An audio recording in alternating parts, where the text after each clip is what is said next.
चलिए फिर पार्ट 2 को कंटिन्यू करते हैं, बराबर। तो ये पार्ट 2 है वीडियो का, और पार्ट 1 जो है वो आपको प्लेलिस्ट में मिल जाएगा, जिसमें हमने मोड ऑफ एक्शन और बाकी के जो क्लासिफिकेशन है वो सब हमने ख़त्म कर दिया। मतलब मोड ऑफ एक्शन उसमें आधा ख़त्म किया था, और ये जो आधा मोड ऑफ एक्शन यानी कि हाफ मोड ऑफ एक्शन उसमें ख़त्म हो गया था, और इसमें जो है हाफ मोड ऑफ एक्शन बाकी था। तो उसमें हमने कहाँ तक दो चीज़ों के मोड ऑफ एक्शन ख़त्म कर दिए थे। अब एजोल डेरिवेटिव्स का मोड ऑफ एक्शन करेंगे, बराबर। यहाँ पे तो इससे पहले अगर ये वीडियो आप तभी पता चलेगा जब आपने इससे पार्ट 1 देखा होगा, बराबर। तो आप पार्ट 1 प्लेलिस्ट में ढूंढेंगे तो ईजिली आपको मिल जाएगा, बराबर।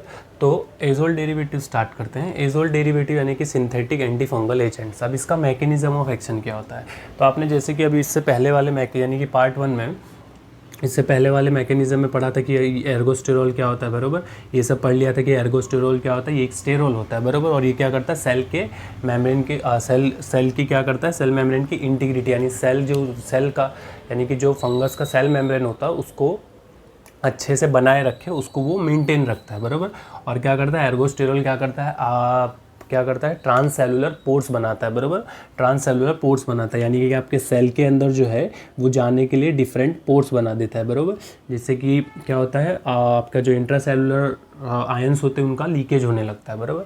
तो ये एर्गोस्टेरॉल, अब इसमें ये है कि ये वाले जो एजोल डेरिवेटिव्स होते हैं इसमें क्या होता है कि एर्गोस्टेरॉल से पहले लैनोस्टेरॉल आता है। तो ये जो लैनोस्टेरॉल होता है, बराबर, ये जो लैनोस्टेरॉल होता है वो साइटोक्रोम P450 एंजाइम की मदद से बनता है, और वो जो है वो स्क्वालिन एपोक्सीडेज एंजाइम की मदद से बनता है, बराबर। तो अभी जब हम आगे पढ़ेंगे इनिबिटर्स फॉर स्क्वालिन एपोक्सीडेज इनिबिटर, तो हम उसको वो रोकने के लिए देते हैं, बराबर। इससे पहले यानी कि लैनोस्टेरॉल से पहले आता है स्क्वालिन, वो हम अभी आगे आएगा, यानी कि उसके लिए अलग से आती है ड्रग्स, बराबर। एक आती है कि अगर ये बन गया है तो इसको रोको, फिर एक आता है कि इसको बनने ही मत दो, यहाँ पे ही ब्रेक कर दो। फिर एक आता है स्टार्टिंग में कि स्क्वालिन यानी कि कुछ इस प्रकार का होता है, बराबर, ठीक है। स्क्वालिन आता है, फिर ये लैनोस्टेरॉल आता है, फिर जो है वो एर्गोस्टेरॉल आता है। एर्गोस्टेरॉल क्या करता है वो आपको पता ही है, बराबर। तो ये सब जो है वो इसका चलता है। अभी जब हम स्क्वालिन एपोक्सीडेज इनिबिटर पढ़ेंगे तो वो उसमें ख़त्म कर देंगे, बराबर। तो ये लैनोस्टेरॉल किसकी मदद से बनता है, साइटोक्रोम P450 एंजाइम की मदद से बनता है, जिसको अल्फा डीमेथाइलेज भी कहते हैं, जो कि क्या होता है, रिस्पॉन्सिबल होते हैं किसके लिए, converting lanosterol to the ergosterol, यानी लैनोस्टेरॉल को एर्गोस्टेरॉल में कन्वर्ट करने के लिए रिस्पॉन्सिबल होते हैं। और जो आपके इमिडाजोल होता है वो क्या करता है, अल्टर करता है आरएनए एंड डीएनए मेटाबॉलिज्म को अल्टर कर देता है, बराबर। यानी कि अगर हम लैनोस्टेरॉल नहीं बनने देंगे तो एर्गोस्टेरॉल नहीं बनेगा, एर्गोस्टेरॉल नहीं बनेगा तो क्या है आपका जो ये है पोर्स, जो है पोर्स का फॉर्मेशन नहीं होगा, यानी पोर्स जो है पोर्स नहीं बनेंगे, और उसका जो है जो पोर्स होता है यानी कि जो ऐसे पोर्स का फॉर्मेशन हो जाता है, बराबर। यानी कि जो उसमें ट्रांस सेलुलर के पोर्स बन जाते हैं वो जो है वो ठीक हो जाएंगे, यानी कि आपका जो आयंस है वो फ्लो नहीं होंगे, बराबर। तो अब इसके आगे का देख लेते हैं।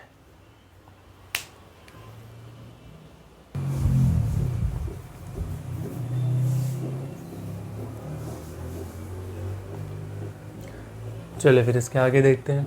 Anti fungal agent targeting squalene epoxidase, यानी कि जो स्क्वालिन एपोक्सीडेज होता है उसको टारगेट करते। तो अब ये पूरा सिस्टम यानी पूरा सिनारियो समझिए कि कैसा होता है कि एक एंजाइम होता है स्क्वालिन एपोक्सीडेज एंजाइम और एसिटल कोएंजाइम, ये दोनों मिलके क्या करते हैं, स्क्वालिन बनाते हैं।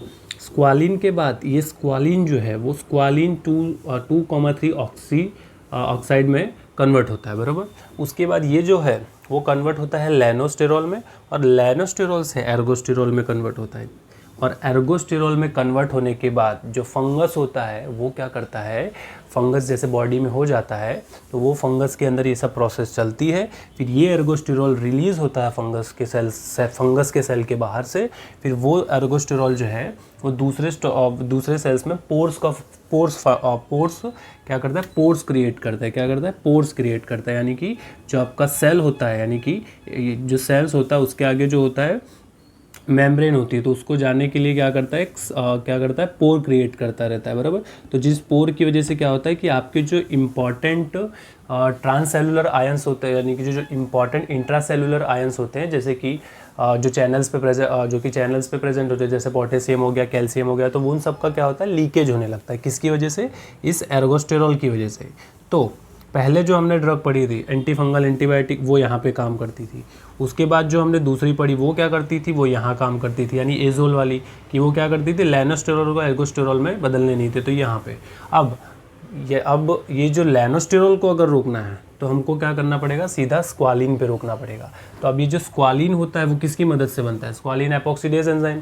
तो क्या होता है कि हमारी जो ड्रग्स होती हैं वो इस पे ही काम करती हैं, बराबर, यानी स्क्वालिन को स्क्वालिन 2,3 ऑक्साइड में कन्वर्ट नहीं होने देती हैं, जिससे कि लेनोस्टेरॉल नहीं बनता, लेनोस्टेरॉल से एर्गोस्टेरॉल नहीं बनता, फिर जिससे कि पोर का फॉर्मेशन नहीं होता, यानी पोर नहीं बनता है।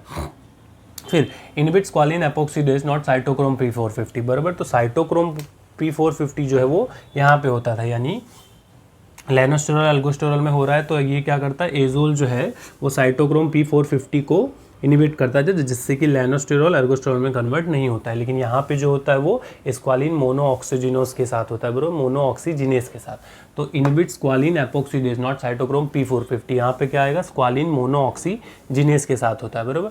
तो जिससे कि क्या होता है कि अगर स्क्वालिन को इनहिबिट कर दे रहा है, अब ये नहीं बना पा रहा है, बराबर, तो क्या होगा, accumulation of squalene by inhibiting squalene epoxidase, बराबर। तो क्या हो जाएगा कि ये जो स्क्वालिन है उसका एक्यूमुलेशन होने लगेगा, किसके, फंगल सेल के अंदर क्या होने लगेगा, ये जो स्क्वालिन है इसका क्या होने लगेगा, एक्यूमुलेशन होने लगेगा, जिसकी वजह से क्या होता है, वो इटसेल्फ टॉक्सिक होता है। वो क्या होता है, टॉक्सिक होता है फंगल सेल के लिए, जिससे फंगल सेल जो है वो खुद ही डिस्ट्रॉय होने लगेगा, बराबर। तो यहाँ पे हमारा मैकेनिज्म ऑफ एक्शन भी ख़त्म होता है। अब कुछ इंपॉर्टेंट ड्रग्स के जो है हमें यूजेस और एडवर्स इफेक्ट देख लेते हैं।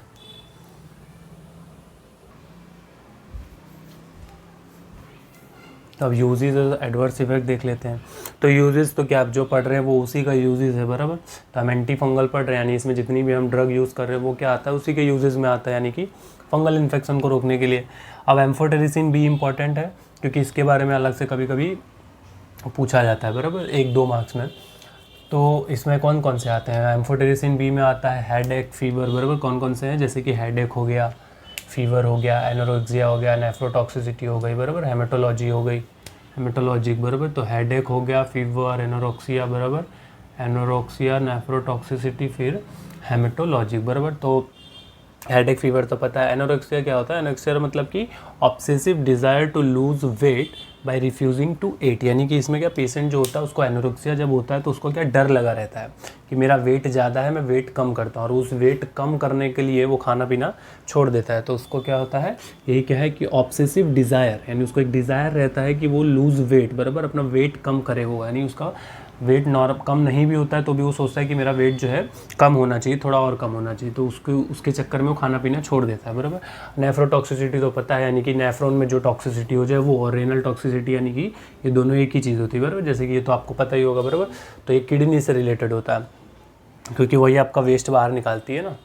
तो हेमेटोलॉजिक क्या होता है, haematologic anaemia due to the effect of RBC membrane, यानी कि जब ड्रग देते हैं तो ये ड्रग जो है वो क्या करती हैं, ये जो आरबीसी की मेम्ब्रेन होती है वहाँ तक इसका इफेक्ट हो जाता है। तो आरबीसी की मेम्ब्रेन जो है वो थोड़ा डिस्ट्रॉय होने लगती है, इसीलिए इसमें हेमेटोलाइटिक एनीमिया होता है इसका, बराबर। और ग्लिसरोफिलिन का कुछ खास नहीं, उसमें तो नॉर्मल जो सरकारी होते हैं वो headache, rashes, stomach pain, diarrhoea, बराबर। तो ये तो आपको गूगल से भी मिल जाएंगे इजीली, अगर आपको दूसरे एडवर्स इफेक्ट चाहिए हो या यूजेस चाहिए हो, बराबर।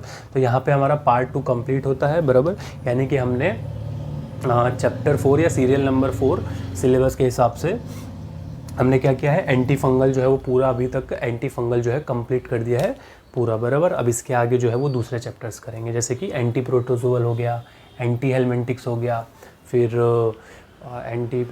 जैसे कि आपके सल्फोनामाइड्स एंड सल्फोन्स है, फिर चैप्टर 5 में जो है वो कॉम्बिनेंटल केमिस्ट्री, वो सब देखेंगे, बराबर। तो अभी जो है यहाँ पे हमारा चैप्टर नंबर 4 कंप्लीट होता है, चैप्टर नंबर 4 में पहला जो था वो कंप्लीट होता है।